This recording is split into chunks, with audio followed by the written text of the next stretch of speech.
Já vou avisando, tá? O Power Ranking dessa semana tem de tudo. Integrante novo no top 10, time que ganhou e não subiu, time que perdeu e não desceu e também a posição mais polêmica da história desse quadro. Para refrescar sua memória, vamos colocar na tela os 10 melhores times do Brasil pós 15ª rodada do Brasileirão. Os critérios vocês já sabem muito bem, né? Campo, bola e momento vivido pelos times. E a gente então roda a página para conhecer os 10 piores times do Brasil e sem mais delongas, vamos agora pro top 10 dessa semana. Quem aparece pela primeiríssima vez aqui no nosso top 10 é o Vasco da Gama. E assim, eu de verdade achei que demoraria muito mais para que isso fosse acontecer. Eu queria falar do Vasco aqui no nosso quadro, só que fora de campo o time tava uma bagunça, agora começa a se ajustar e dentro de campo não mostrava absolutamente nada. Quer dizer que agora o Vasco tá jogando futebol de encher os olhos? Não, pelo menos eu não vejo dessa forma, mas esse grupo de jogadores vem mostrando nesse recorte recente que vai lutar por todo e qualquer ponto. Acho que a grande virada de chave foi a goleada para cima do São Paulo por 4-1 em São Januário, e aí então, nos jogos seguintes, principalmente aquele contra o Botafogo, a virada de chave foi mais mental, né? O Botafogo teve as melhores chances da partida, o Léo Jardim também fez boas intervenções, só que aí então, quando o Arthur Jorge coloca uma trinca de volantes e chama o Vasco para dentro, o Vasco vai e consegue de fato chegar ao gol de empate. Contra o Fortaleza, o João Ricardo teve boas participações no início da partida, só que o Vasco mesmo assim não se desesperou, algo que aconteceu muitas vezes no decorrer dessa temporada. E aí então, depois da expulsão do jogador do Fortaleza, o João Ricardo não conseguiu segurar o ímpeto do Vasco, que ganhou por 2-0 e soma mais 3 pontos. Até que, fora de casa, onde sempre foi uma grande dificuldade pro Vasco desde a temporada passada, e em 2024 o time vinha de 6 jogos com 6 derrotas no Campeonato Brasileiro, enfrenta o Internacional e vence, eleva o moral desse time para enfrentar justamente o Corinthians, um confronto de certa forma considerado direto, em que o Vasco, tirando a oportunidade com o Matheus Bidu e também a defesaça do Léo Jardim numa falta do Igor Coronado, o Vasco não sofreu tanto e assim comandou as ações do jogo e foi coroado com um golaço absurdo do Sforza para de fato confirmar esse bom momento. E no meio de tantas coisas boas sobre o Vasco da Gama, ainda tem a chegada simplesmente do Felipe Coutinho, que promete mudar o time de patamar. Flamengo e Fortaleza foi um jogo de 2 tempos completamente distintos, mas antes da gente falar no detalhe sobre essa partida, eu já aproveito para revelar que o Flamengo cai 2 colocações no nosso ranking e é o 5º dessa semana, enquanto o Fortaleza não sobe nem desce, segue em 7º. Ok, não porque o Fortaleza fez um jogo ruim, tá? Acho que o Fortaleza fez, aliás, um bom segundo tempo, mas o primeiro foi um domínio completo e absoluto do Flamengo, que teve quase 70% de posse de bola, foram 13 finalizações. O número de gols esperados que superou foi 1.42, mas o Flamengo não conseguiu chegar ao segundo gol, porque hoje, pelo menos na minha opinião, o Fortaleza tem o melhor goleiro do Campeonato Brasileiro. O João Ricardo é um animal entre as traves, e das diversas intervenções que ele fez nessa partida, eu vou lembrar de uma específica no primeiro tempo, ali por volta dos 30 minutos, logo depois de uma defesa que ele faz, o Gerson pega um tilambaço de fora da área e ele defende meio no susto, meio no peito, um reflexo absurdo para manter o placar ali, naquele momento 1-0 pro Fortaleza, que não finalizou nenhuma vez no primeiro tempo, um total de 0 finalizações, 0 no alvo, 0 gols esperados,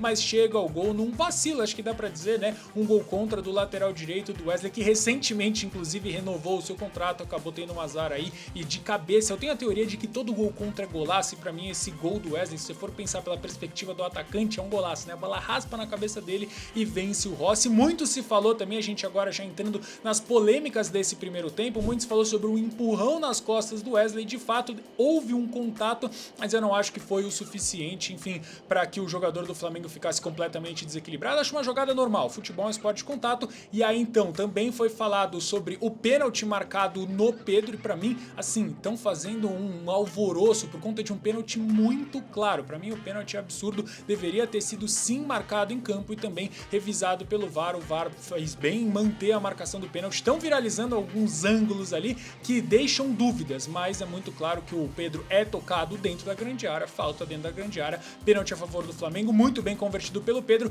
que é o artilheiro da competição. Agora, a gente precisa falar de um segundo tempo em que o Flamengo sentiu muito cansaço, né? Eu acho que é um cansaço que já vem desde a partida contra o Cuiabá, 1-1 no Maracanã. Foi uma decepção, né? Um tropeço do Flamengo no Maracanã e muito por conta do cansaço, o Flamengo nessa partida contra o Fortaleza cedeu muitos espaços. E a gente também, claro, precisa falar sobre o bom trabalho do Juan Pablo Vojvoda, que mesmo sem mexer nas peças, ele consegue mexer no time do Fortaleza, que volta muito mais compacto para o segundo tempo e consegue explorar esses espaços deixados pelo Flamengo. Não à toa, o Pochettino numa descida pelo lado esquerdo consegue encontrar o Lucero completamente livre dentro da grande área do Flamengo e claro que o vice-artilheiro do Campeonato Brasileiro não ia perder essa oportunidade. O Fortaleza, por mais que não tenha subido no nosso ranking, vem em uma ascensão muito clara na temporada e assim, não é de hoje, né, que a gente vem falando aqui que esse Fortaleza chegou para ficar, seja para brigar por Libertadores, por título, não do Brasileirão talvez, mas algum título internacional. É um time muito forte, de um coletivo muito bem definido, que até mesmo depois de um primeiro tempo ruim, sabe muito bem o que tá fazendo dentro de campo e por isso, contra o Flamengo, conseguiu vencer.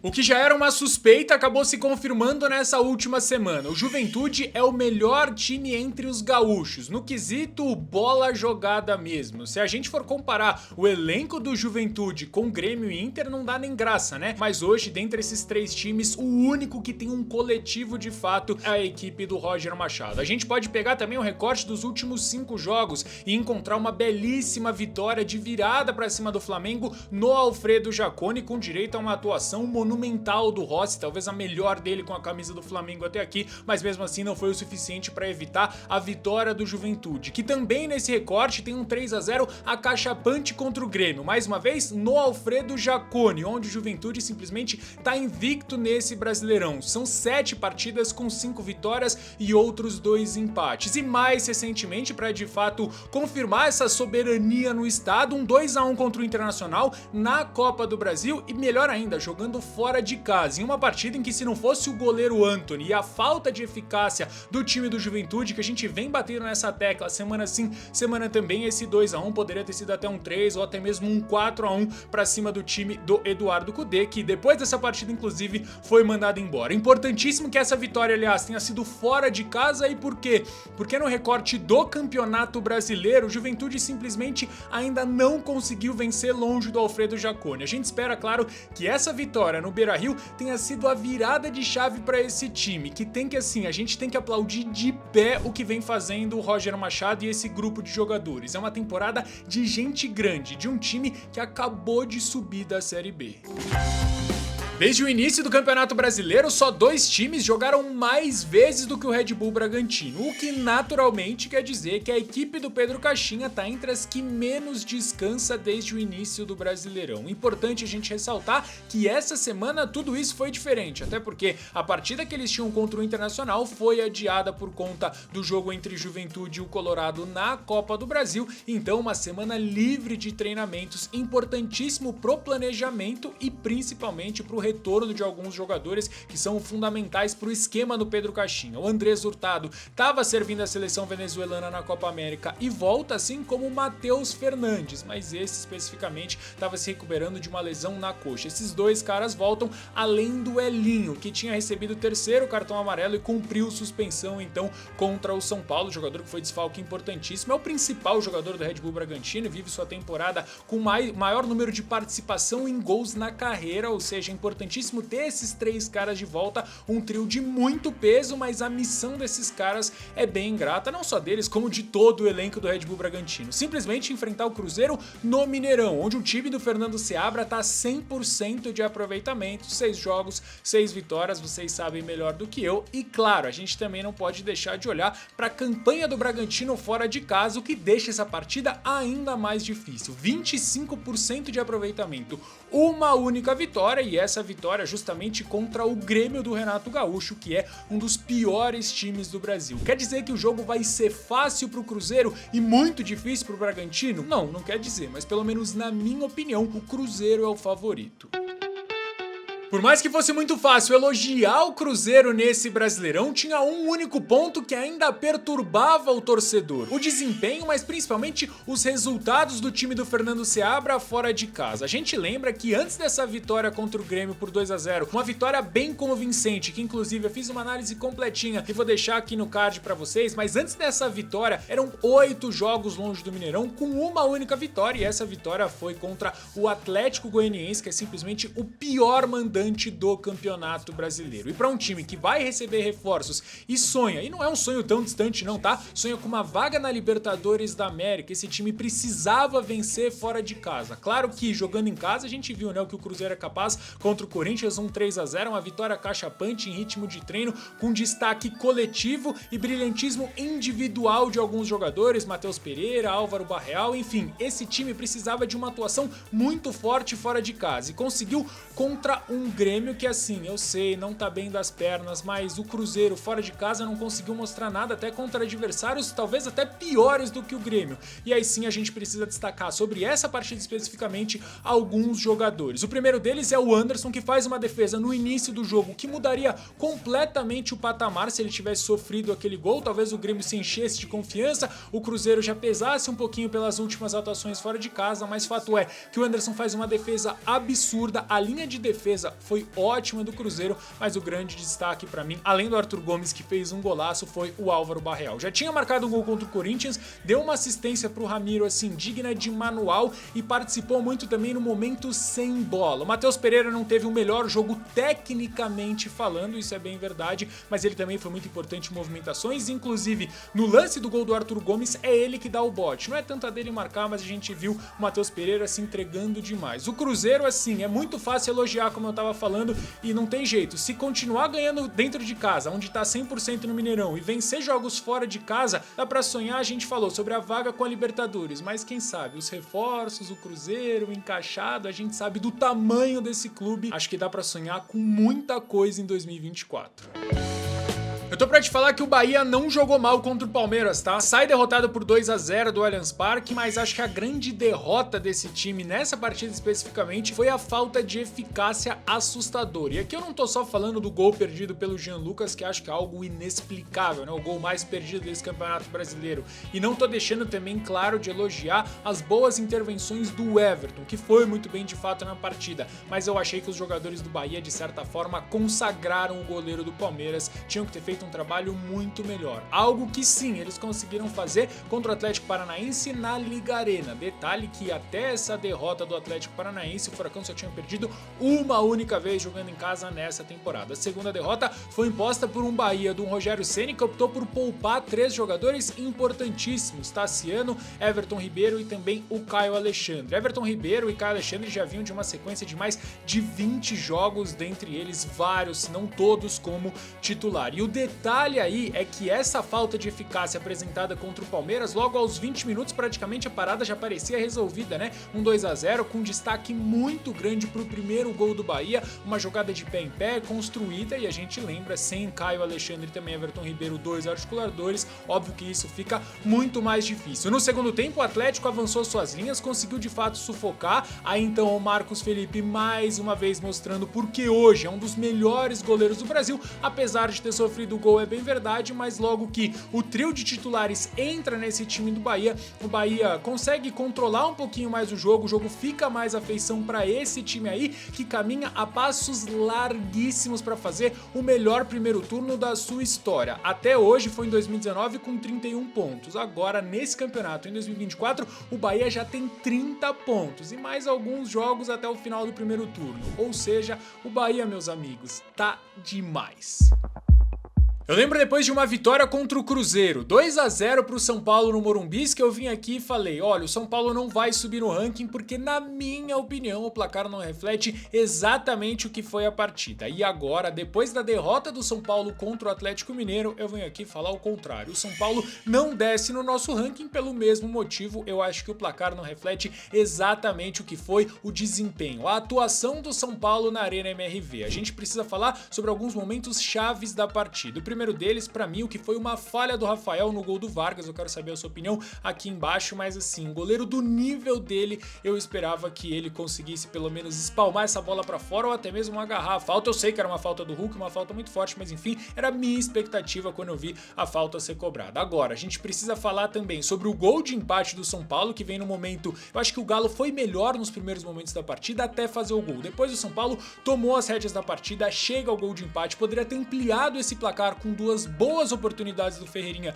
que foram desperdiçadas, e aí sim, quando o São Paulo tá no seu melhor momento da partida, vem um banho de água fria gigantesco, e pra mim esse aí foi o grande ponto do jogo, tá? O ponto-chave dessa partida, que é um banho de água fria, e pra mim isso é uma vergonha. Gente, num campeonato brasileiro, em pleno 2024, com esse tanto de câmera, esse tanto de tecnologia, a gente precisa ter uma imagem conclusiva, e a minha sensação é que o VAR não conseguiu anular o gol porque ele não teve uma imagem 100% clara que falasse a bola bateu ou não bateu na mão do Paulinho. Então eles foram pelo comodismo, já que o árbitro Marcelo de Lima Henrique deu o gol no campo, eles simplesmente mantiveram a decisão da arbitragem, o que pra mim, de novo, é uma vergonha. Agora, no segundo tempo, teve a expulsão do Alan Franco, que eu acho que foi uma expulsão justa, mas mesmo assim o São Paulo conseguiu, porque coletivamente estava muito forte, com uma ideia muito bem definida do Zubeldia, né? E até mesmo a gente lembra aqui que as principais oportunidades da segunda etapa foram do São Paulo. Uma pressão de saída de bola